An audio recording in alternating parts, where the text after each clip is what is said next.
Hey, hey, hey, happy Saturday. Today is the first Saturday of December. So, welcome to Dating and Divorce. I know I've been gone for about a month. I had surgery the end of October, so I was down for about a month. And then last Friday, I tripped over a step and I ended up fracturing my right foot in two places. I ain't young no more, ain't no spring chicken no more. But any day, I wanted to tap in and tell y'all what's been going on with my dating and divorce and dating journey. So, I was on the apps. So during the time I was recovering, I went on 4 different apps. I'm not telling the apps because I'm not getting paid for endorsements here. But I went on 4 different apps all at the same time, and I did it for 3 weeks. So I was committed to the people. I would talk to them. I would text them. We would move off the app to see if we had a connection. Because I could not visit them, because I was recovering from surgery, that weeded out a lot of people. A lot of people were so hell-bent on, hello, my name is, can we meet? And I'm not sure why they were so hell-bent on meeting. I was like, I don't like just meeting people like that, because if we can't have a conversation over the phone, or if we don't connect over the phone, just in a regular conversation, I don't want to meet you. It's a waste of time. I can say about 2 years ago, what's this, 24? So yeah, 2022, I was a serial dater. So I did do that. I would go out with multiple people. I would have maybe 2 to 4 dates a week. And with that being said, that was a lot. And sometimes I would have to double up on a date on the same day. So I always said that I wasn't going to redo that again, because I am really trying to find my forever person. I'm trying to get into a committed relationship and find my true love that I could settle down with and I could start the next chapter of my life with. So in doing that, again, it weeded out a lot of people. So a lot of people that I met, that I talked to on the apps, a lot of them didn't want to move off of the app. They only wanted to text in the app. I thought that was weird. So that was a red flag for me. So I felt like people were sneaking. Then I felt like other people were bored. They would say they were single, but in actuality, they weren't. It was a lot of people that were separated from their wife, or may still been living in a household with an ex. That's a red flag for me also. You could do it. I say most of the time I give people about 2 to 4 months, but after that, you need to get up out of there. And a lot of times I was asking people how long they've been separated or how long they've been going through a divorce. Some of them have been separated like 2 and 3 years. So I'm like, why haven't you filed for a divorce yet?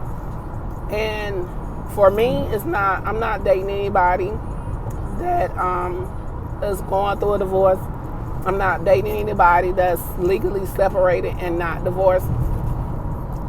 I need them to be fully divorced, fully out the house, and fully moved on. Because there's a lot of trauma that comes with divorce, and especially once it's finalized, that's a whole different level of trauma and things like that. So I need it to be over. And ultimately, I did connect with a couple of people that I thought would kind of move the needle a little bit. One guy, after we actually got to talking on the phone, basically he was like homeless. He had a job, but he didn't have nowhere to live. I don't know why he was on the dating app. He said multiple women had asked him why he was on a dating app. I was thinking the same thing. I just didn't say it. I did block him. Another guy that I talked to, he was decent. He was okay. He was nice looking, had a job, had his own place. But when I tell you his grill was jacked up, like how you got insurance and you not going to the dentist? I'm like, he ain't have to have perfect teeth, pearly white teeth, because Lord knows my teeth ain't pearly white. But I ain't missing half of my teeth. I got the teeth in the front, the teeth on the side. Yeah, he missing a lot of teeth. And I'm like, you too young for your mouth to be this jacked up. So that one got blocked. Then another one I talked to, he was kind of judgy. He was very judgmental of everything. So last, I do have one that's still in the running. So we're talking, we're communicating. He actually lives out of state. I did talk to somebody else that was out of state. That was a truck driver, which was weird because most truck drivers don't mind talking on the phone because they're on the road all the time. He was a truck driver that didn't want to talk on the phone, which was weird. Even when he got to his like stops and stuff, he didn't want to talk on the phone. I thought that was kind of weird, so I blocked him.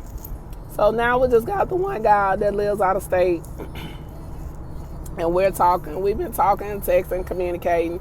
We video chatted, just getting to know each other, trying to build a bond that way. And then, we should see each other either the end of this month or sometime next month, and go from there and see if we, vibe in person. And in the meantime, still try to get to know each other, still build a bond, still build a connection. So that's where I'm at with my divorce and dating journey. It is a journey. This is not for the weak. And this is not for the broken heart. I do say that anything that you may be dealing with or traumas that you may have or triggers, a lot of people take time out and not date. The problem with that is, and I'm speaking from experience, you do have to take some time out to try to heal some of your wounds. But a lot of times you don't even realize what your triggers are, what you may have trauma in the background from, until you get back out there and dating. And you just have to learn how to be emotionally ready for it. And sometimes you can't even do it until you're doing it. It's like you trying to go run a marathon, but you was like, I'm gonna sit this out this year and then I'll go back next year. You can't go run that marathon unless you've been practicing. So dating gives you practice. And eventually you have to, like Princess and the Frog, you have to kiss a couple of frogs. You don't have to literally kiss them, but you have to go through a couple of frogs before you find your prince.